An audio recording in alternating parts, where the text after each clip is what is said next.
Hello बच्चों, आपका हमारे चैनल हिंदी वाणी में स्वागत है। आज हम पढ़ेंगे कक्षा 11वीं की पाठ्यपुस्तक आरोह का पाठ 4। पाठ का नाम है विदाई संभाषण। विदाई संभाषण श्री बाल मुकुंद गुप्त की सुप्रसिद्ध रचना शिव शंभू के चिट्ठे में संकलित निबंध है। इस पाठ में लेखक ने भारत के वायसराय लॉर्ड कर्जन, जो 1899 से 1904 तथा 1904 से 1905 तक 2 बार भारत के वायसराय रहे, उनके शासनकाल का उल्लेख किया है। लेखक ने जहां लॉर्ड कर्जन के शासनकाल में हुई भारतीयों की दयनीय दशा का यथार्थ चित्रण किया है, वहीं लॉर्ड कर्जन की इंग्लैंड वापसी पर करारा व्यंग्य भी किया है। उन्होंने भारत विरोधी नीतियां तैयार करने के लिए जाना जाता है, इसलिए लेखक ने उन्हें भारत विरोधी नीतियां तैयार करने के लिए लज्जित किया गया। लेखक ने लॉर्ड कर्जन को संबोधित करते हुए कहा है कि आप भारत में हमेशा के लिए वायसराय के पद पर बने रहना चाहते थे, किंतु अब आपके शासन का अंत हो गया है। इसका सीधा अर्थ है कि आपकी इच्छा से बड़ी भगवान की इच्छा है। आपकी पुण्य भारत वापसी पर भारतवासी खुश नहीं थे। यानी जब लॉर्ड कर्जन अपने देश चले गए थे 1904 में तथा उसके बाद 1904 में दोबारा वापस आए, तो भारतवासी खुश नहीं थे। वो चाहते थे कि आप अपने देश में ही रहें और यहाँ पर कभी ना आएं।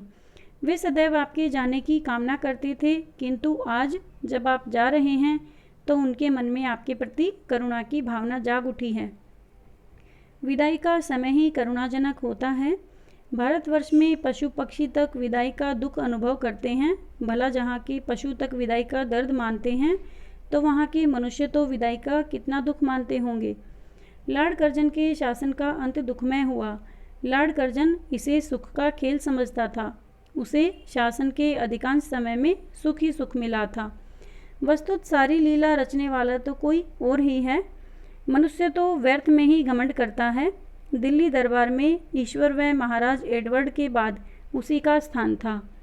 यानी हमारे देश में भगवान के बाद महाराज एडवर्ड को सबसे उच्च स्थान प्राप्त था तथा एडवर्ड के बाद लॉर्ड कर्जन को सबसे उच्च स्थान प्राप्त था। उसकी कुर्सी सोने की थी और उसका हाथी सबसे ऊंचा और आगे भी था।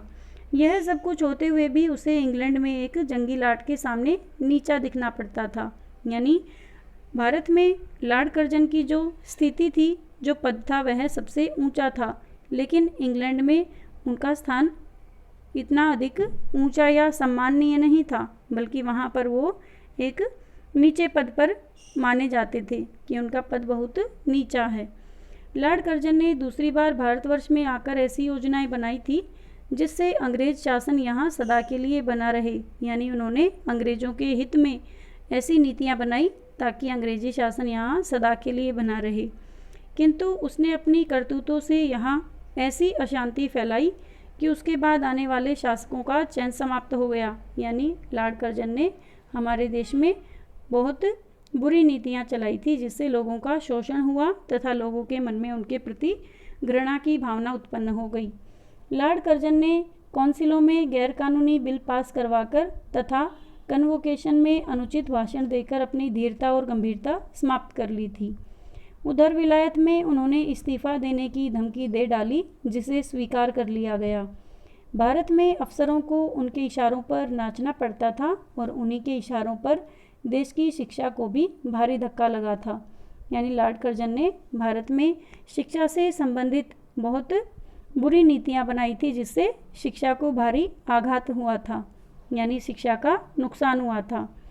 उन्होंने ही वंगदेश के विभाजन की योजना बनाई। यानी बंगाल का विभाजन जो हुआ था वह भी उन्हीं के इशारों पर हुआ था, किंतु उनके अपने ही देश में एक सैनिक अधिकारी की नियुक्ति न हो सकी। यानी उनका यहाँ से जो उनकी नौकरी थी, भारत के वायसराय जो वो थे, वह पद उनका समाप्त होने के बाद वो अपने देश में एक सैनिक की नियुक्ति भी नहीं पा सके। यानी एक सैनिक के रूप में भी नौकरी नहीं कर सके। परिणाम स्वरूप उन्हें इस्तीफा देना पड़ा। लॉर्ड कर्जन की यह दयनीय एवं पतित दशा देखकर भारतवासी अत्यंत दुखी हैं।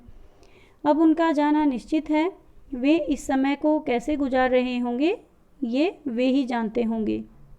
लेखक का कथन है कि बड़े से बड़े निरंकुश और तानाशाह शासकों ने अपनी प्रजा की बातों की ओर ध्यान दिया है। यानी हमारे देश में जितने भी राजा हुए हैं, चाहे वो मुगल हो या कोई और, उन्होंने भी अपनी बातों को मनवाते हुए भी प्रजा की ज़रूरतों की ओर तथा प्रजा की भलाई की ओर भी ध्यान दिया है। किंतु आपने भारतवर्ष में सदा मनमानी की, लेकिन अंग्रेज़ों ने हमेशा स्वार्थ की नीति अपनाई। आपने सदा आंखें बंद करके शासन चलाया, जो कि अनुचित था। अंग्रेज़ों ने कभी भी भारतीयों का भला नहीं चाहा तथा जो भी नीतियां चलाई, जो भी कानून बनाए, वो भारतवासियों के खिलाफ होते थे। जो अपनी प्रजा का ध्यान नहीं रखता वह कभी भी अच्छा शासक नहीं कहलवा सकता। यानी अच्छा राजा वही होता है जो अपनी प्रजा के सुख दुख का ध्यान रखे।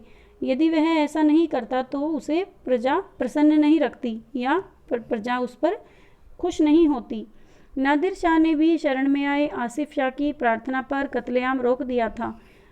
लेखक ने उदाहरण दिया है कि नादिर शाह जो राजा थे, उन्होंने आसिफ शाह की प्रार्थना पर जो कत्लेआम किया जा रहा था उसे रोक दिया था, किंतु आपने भारतीयों की मांग व प्रार्थनाओं को बार बार ठुकराया। लॉर्ड कर्जन के सामने भारतीय नेताओं ने तथा भारतवासियों ने, जो देशभक्त लोग थे, उन्होंने अपनी मांगें रखी, जिन्हें उन्होंने लॉर्ड कर्जन ने बार बार ठुकरा दिया था। इस बात का उन्हें बहुत दुख है। भारतवासियों को इस बातों का बहुत दुख है। इस प्रकार की बातों से, उनकी नीतियों से भारतवासी चाहते हैं कि लॉर्ड कर्जन अपने देश वापस चले जाएं। लेखक का मानना है कि जब कोई शासक किसी भी देश में जाकर रहता है, उसका अन्न पानी प्रयोग करता है, तो उस स्थान के प्रति कृतज्ञ हो जाता है। यानी जहाँ का हम भोजन और पानी प्रयोग करते हैं, जहाँ पर हम लंबे समय तक रहते हैं, उस स्थान के प्रति हमारे मन में मोह उत्पन्न हो जाता है, कृतज्ञता की भावना उत्पन्न हो जाती है। उदाहरणार्थ नर सुल्तान नाम का राजकुमार विपत्ति के समय नरवरगढ़ में रहा। उसने नरवरगढ़ की भूमि का उपकार माना था और श्रद्धापूर्वक उस भूमि को प्रणाम किया था। इसलिए वहाँ की जनता उस राजकुमार को आज भी याद करती है। यह एक राजा का उदाहरण देकर यह स्पष्ट किया है कि यदि कोई व्यक्ति किसी दूसरे स्थान पर अपनी जन्मभूमि को छोड़कर किसी दूसरे स्थान पर लंबे समय तक रहता है, तो वह उस स्थान के प्रति कृतज्ञता का अनुभव करता है, उससे कुछ लगाव हो जाता है। लेखक लॉर्ड कर्जन से पूछता है कि क्या आप ऐसा विदाई भाषण दे सकते हैं जिसमें अपने स्वार्थ और अपनी धूर्तता का वर्णन कर सकें तथा भारत की भोली भाली जनता के प्रति कृतज्ञता व्यक्त कर सकें। यानी आप जाते समय कोई ऐसा भाषण दे सकते हैं जिसमें आप अपने किए हुए सभी प्रकार के कार्यों का वर्णन कर सकें तथा आपने जिस प्रकार भारत की भोली भाली जनता का शोषण किया उनका वर्णन कर सकें और हमारे देश के प्रति कृतज्ञता के भावों को व्यक्त कर सकें। यानी क्या आपके मन में इस प्रकार के विचार हैं जिन्हें आप हमारे सामने प्रकट करें? क्या आप भारत के प्राचीन गौरव एवं यश को फिर से जगाने की कामना प्रकट कर सकते हैं? लेखक का मत है कि यदि लॉर्ड कर्जन ऐसा करते हैं तो भारतीय जनता उनकी गलतियों को क्षमा कर देगी, किंतु लॉर्ड कर्जन इतना उदार हृदय नहीं है, अतः उसकी विदाई पर भारतवासियों का खुश होना उचित है। लेखक ने जहां लॉर्ड कर्जन की भारत विरोधी नीतियों की पाठ में कटु आलोचना की है, वहीं लॉर्ड कर्जन की इंग्लैंड वापसी पर करारा व्यंग्य भी किया है। लेखक ने मानवीय संवेदना और मानवीय चेतना को यहाँ उजागर किया है। जैसे जब भी कोई शासक किसी दूसरे देश में रहकर वहाँ का अन्न जल प्रयोग करता है, तो उसका नैतिक कर्तव्य बन जाता है कि वहाँ की जनता व प्राकृतिक संसाधनों की सुरक्षा करे या उनका ध्यान रखे। किंतु लॉर्ड कर्जन में ऐसे मानवीय गुण नहीं थे। वह घमंडी और अहंकारी था, किंतु प्रभु की इच्छा के आगे कभी किसी का घमंड नहीं चलता। इंग्लैंड में दूसरी पार्टी की सरकार आ गई थी और वायसराय कर्जन को तुरंत वापस बुला लिया गया था। उसे रातों रात भारत छोड़कर भाग जाना पड़ा। इससे सिद्ध होता है कि घमंडी का सारा जो घमंड होता है वह सदा एक जैसा नहीं रहता और घमंडी का सर नीचा हो ही जाता है।